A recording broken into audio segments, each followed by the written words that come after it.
ඕගොල්ලෝ මේ අදත් එකතු වෙලා ඉන්නේ chefstyle YouTube channel එකට සුබ දවසක් කියලා පිළිගන්නවා ඕගොල්ලෝ සියලු දෙනාම.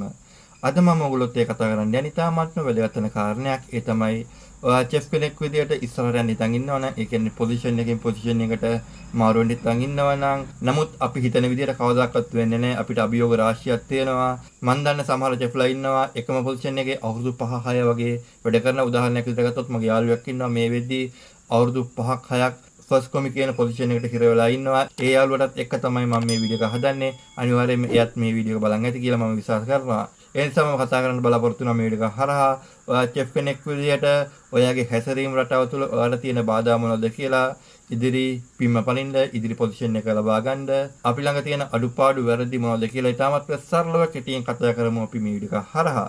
ඒ නිසා ගොඩක් වැදගත් වෙයි මේ වීඩියෝ එක ඔයගොල්ලන්ට. මම අර වීඩියෝ පටන් ගද්දිම කිව්වා වගේ සමහර chefලා ඉන්නවා අවුරුදු 5-6 ෆස්ට් කොමි පොසිෂන් එකට හිර වෙලා ඉන්නවා. ඒගොල්ලන්ට කිසිම දැනුමකුත් නැහැ ඉස්සරහට යන්න, කිසිම ආසාවකුත් නැහැ ඉස්සරහට යන්න. එකම පොසිෂන් එකේ එකම හොටෙල් එකේ පල්ලෙවි ඉන්නවා. ඒ වගේ අය මේ වීඩියෝ එක බලනවා නම් අනිවාර්යයෙන්ම ගොඩක් වැදගත් වෙයි. මොකද ඕගොල්ලෝ කවදාකවත් එකම පොසිෂන් එකේ හිර වෙලා ඉන්න එපා. හොඳ පොසිෂන් වලට යන්න, ලොකු පොසිෂන් වලට යන්න, DCDB පොසිෂන් වලට යන්න, CDB පොසිෂන් වලට යන්න, DCB පොසිෂන් වලට ගියත් ඔයා අවුරුදු 2කට 3කට වඩා වැඩි කාලයක් ඒ පොසිෂන් එකේ ඉන්න එපා. සූචෙෆ් වගේ පොසිෂන් වල try කරන්න, හැමදාම අප්ඩේට් වෙන්න, හැමදාම රැකියාව තුලින් අප්ඩේට් වෙන්න.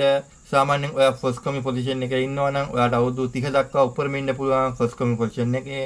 ඔයාට අවුරුදු 35 36 විතර වගේ වෙද්දී ඔයා අනිවාර්යයෙන්ම DCDP කියන පොසිෂන් එකේ ඉන්න ඕන, CDP කියන පොසිෂන් එකේ ඉන්න ඕන.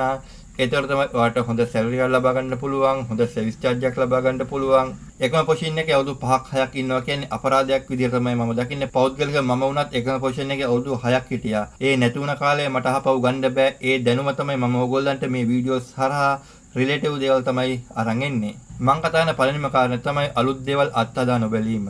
අලුත් දේවල් අත්හදා නොබැලීම යටතේ ගන්න පුළුවන්. ඕගොල්ලෝ හැමදාම එකම විදිහට වැඩ කරනවා නම්, උදාහරණයක් විදිහට ගත්තොත් චිකන් කරියක් හදනවා නම් හැමදාම හදන්නේ එකම විදිහට නම් ඒ චිකන් කරිය ඔයා එතනම ෆේල්. ඔයා පොඩ්ඩක් අලුත් දෙයක් try කරන්න. මං හිතන්නේ කවදාකවත් මොන chef කෙනෙක්වත් අලුත් දෙයක් කරනවට බණී කියලා. මොකද chefලත් ආසයි අලුත් දෙයක් කරන මිනිස්සුන්ට. අලුත් garnish අත්හදා බලන්න, අලුත් dish අත්හදා බලන්න. තව දෙයක් තමයි french fries බොහෝ දුරට use කරන්නේ frozen french fries තමයි use කරන්නේ. ඕගලන්ට පුළුවන් පොඩ්ඩක් try එකක් දාන්න. homemade french fries වගේ හදන්න. potato ගෙනල්ලා කපලා, තම්බලා, frozen කරලා ඒවා බෙදලා එහෙම ගන්න ඕගලන්ට පුළුවන්. අලුත් දෙයක් හැමතිස්සෙම අත්හදා බලන්න. potato chips හදන්න පුළුවන් ඕගලන්ට homemade. ඒ වගේ අලුත් දේවල් අත්හදා බලන්න. අලුත් garnish වර්ග, අලුත් dish item, අලුත් pasta item ඔයගලන් try කරන්න පුළුවන්. අලුත් canapes item ඔයගලන් try කරන්න පුළුවන්. පොඩ්ඩක් හැමදාම buffet එකට දාන item එකකින් අමතරව ඔයගලන්ට අලුත් දෙයක් හිතලා ඔයගොල්ලෝ අනිවාර්යයෙන්ම try කරන්න. chefලා වුණත් මං හිතන්නේ කෑ ගහයි බණී කියලා අනිවාර්යයෙන්ම ඔයගොල්ලන්ට support කරනවා. ඒ තුනොත් ඔයගොල්ලන්ට අනිවාර්යයෙන්ම ඉස්සරහට යන්න පුළුවන් ඔයාගේ position වලින්. මං කතා කරන දෙවෙනි කාරණේ තමයි guest complaint.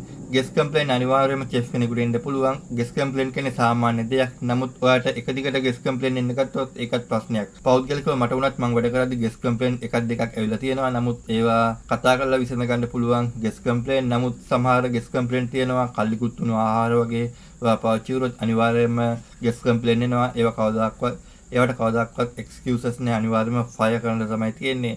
ඒ නිසා ඒ වගේ guest complaint ඔයා අවම කරගන්න, හොඳට වැඩ කරන්න. ඊළඟ කාරණේ තමයි, ඒ කියන්නේ තුන්වෙනි කාරණේ තමයි පිළිවෙල. ඔයා chef කෙනෙක් විදිහට අනිවාර්යයෙන්ම පිළිවෙලට ඉන්න ඕන. පිළිවෙලට රැවුල කපන්න ඕන, කොණ්ඩේ කපන්න ඕන, පිළිවෙලට ඇඳුම් අඳින්න ඕන, net tie එක, chef hat එක, සපත්තු දෙක පොඩ්ඩක් පිහල කරලා පොලිෂ් කරලා ඒ දේවල් අනිවාර්යයෙන්ම ඔයා පිළිවෙලට අඳින්න ඕන. ඊට පස්සේ ඔයා වැඩ කරන තැන ඔයා පිළිවෙලට ඉන්න ඕන. ඔයාගේ පිහිය හොඳට ෂාප් වෙන්න ඕන. වැඩ කරන තැන කුණු හලාගෙන ඒ වගේ වැඩ කරන්නේ නැතුව හරි පිළිවෙලට වැඩ කරන්න ඕන. ඊට පස්සේ කිමිකල් යූස් කරන්න ඕන. අවශ්‍ය කිමිකල් යූස් කරන්න ඕන. ඔයා වැඩ කරන ඒරියා එක කූරුම් වුණත් හරි පිළිවෙලට තියෙන්න ඕන. chef කෙනෙක් කියලා කියන්නේ පිළිවෙලට වැඩ කරන පුද්ගලයෙක්. ඒ නිසා ඔයාගේ පිළිවෙල පිරිසිදුකම ඔයාට ඉතාමත්ම වැදගත් වෙනවා මේ ක්ෂේත්‍රයේ ඉස්සරහට යන්න. ඕගොල්ලෝ පිළිවෙලට හිටියොත් තමයි අනිවාර්යයෙන්ම ඕගොල්ලන්ට ඉස්සරහට යන්න පුළුවන්.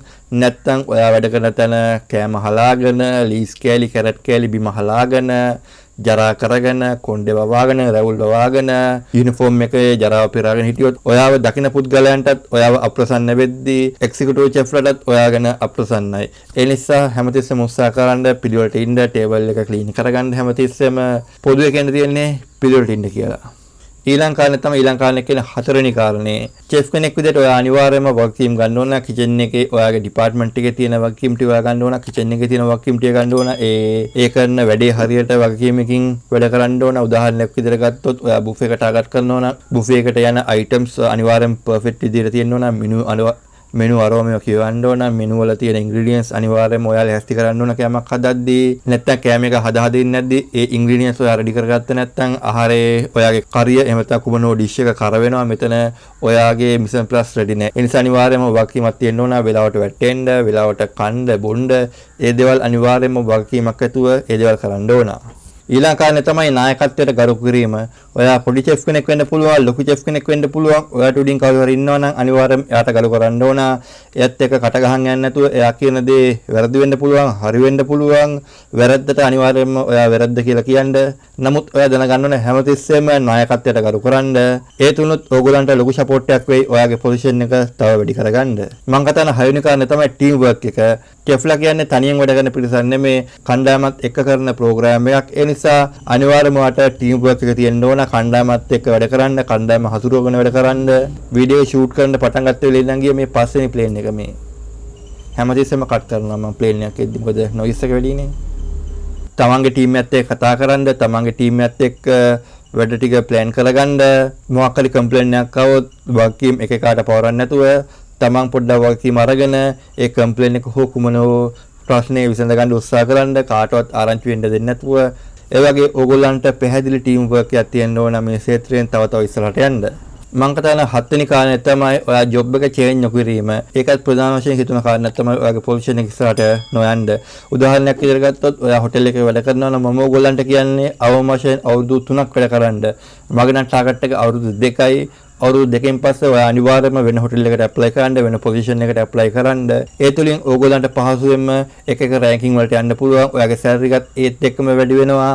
ඒ දේ අනිවාර්යෙන් try කරන්න. මම දන්න සමහර චෙෆ්ලා ඉන්නවා එකම හොටෙල් එකේ අවුරුදු 15 20යි. මන්න පෞද්ගලික කියන්නේ අපරාධයක්. ඔයා පුළුවන් නම් අවුරුදු දෙකෙන් දෙකට තුනෙන් තුනට වගේ ඔයා අනිවාර්යෙන්ම හොටෙල් එකෙන් හොටෙල් එකකට චේන්ජ් වෙන්න. ඔයාගේ සැලරි එක වැඩි වෙනවා, ඔයාගේ පොසිෂන් එක වැඩි වෙනවා, ඔයාට එක්ස්පීරියන්ස් එක තව තව වැඩි වෙනවා. ඊට එහා චෙෆ් කෙනෙක්ට මොනවද ඕනේ? ඔයා අවුරුදු 6 7 8 9 10 වැඩ කරන්න ඔයා එකම තැන පල් වෙනවා විතරක් නෙමේ. ඔයාට කිසිම අයිඩියා එකක් එන්නේ නැහැ. ඉන්නුන් එක්ක බැන බැන ඉන්නුන් එක්ක විහිළු කර කර ඉන්නුන් කප මොකද ඕගොල්ලොත් දන්නවා එහෙම වුණාම මේක තමයි ජීවිතය කියලා. මේකම පල්ලෙවි ඉන්නුන්වත් කපාගෙන තමයි එහෙම තමයි ජීවත් වෙන්නේ. මොකද පෞද්ගලික අත්දැකීම් මට තියෙනවා. ඒ නිසා උත්සාහ කරන්න හැමදේම අලුත් වෙන්න, අලුත් හොටෙල් එකක එක්ස්පීරියන්ස් එක ගන්න try කරන්න හැමතිස්සෙම. ඊළඟ කාරණේ තමයි education qualification. ඔයා chef කෙනෙක් විදියට නෙමෙයි ඕනම ක්ෂේත්‍රයෙන් ඉස්සරහට යනවා නම් අනිවාර්යයෙන්ම ඕගොල්ලන්ට education qualification තියෙන්න ඕන. ඔයාට ඩිග්‍රී එකක් හෝ ඩිප්ලෝමා එකක් තියෙනවා නම් මේ ක්ෂේත්‍රයෙන් ඉස්සරහට යන්න පුළුවන්. ඔයාට ඩිග්‍රී එකක් හෝ ඩිප්ලෝමා එකක් නැතත් ඕගොල්ලන්ට ඉස්සරහට යන්න පුළුවන්. ප්‍රධාන වශයෙන් කියන්න තියෙන ඕගොල්ලන්ට උනන්දුව සහ කැපවීම තියෙනවා නම් මේ ක්ෂේත්‍රයෙන් ඉස්සරහට යන්න. ඔයාට ලොකු ගමනක් යන්න පුළුවන් කියලා තමයි මට කියන්න තියෙන්නේ. ඒ නිසා හැමතිස්සෙම උත්සාහ කරන්න, අලුත් දේවල් කරන්න, ටීම් වර්ක් එකකින් වැඩ කරන්න, නායකත්වයට ගරු කරන්න, අවුරුදු දෙකෙන් දෙකට ජොබ් එක චේන්ජ් කරන්න, අලුත් දේවල් අත්හදා බලන්න. ඒ වගේ දේවල් කරන්න පුළුවන් නම් ඕගොල්ලන්ට හොඳම පොසිෂන් එකට යන්න පුළුවන්. ඕගොල්ලන්ට එක්සිකියුටිව් චෙෆ් දක්වා මේ ක්ෂේත්‍රයෙන් යන්න පුළුවන්. රුපියල් ලක්ෂයක, ලක්ෂ දෙකක, ලක්ෂ දෙකක තුනක වගේ පඩියක් ගන්න පුළුවන්. ඔයා පිටරට වගේ රැකියාවට යනවා නම් අඩුම ලක්ෂ 10ක 15ක වුණත් ඕගොල්ලන්ට සැලරියක් ගන්න පුළුවන්. ඔයා චෙෆ් කෙනෙක් විදියට හරි දේවල් කරුවොත්. ඒ නිසා මම ඕගොල්ලන්ට කියන හැමතිස්සෙම උත්සාහ කරන්න, හරි දේවල් කරන්න. ලොකු ගමනක් තියෙනවා මේ ක්ෂේත්‍රයෙන් ඉස්සරහට යන්න. මේ වගේ උත්තරීයකින් හම්බ වෙනකම් මම ගිලෙන්නම්. මම චෙෆ් මිලාන්.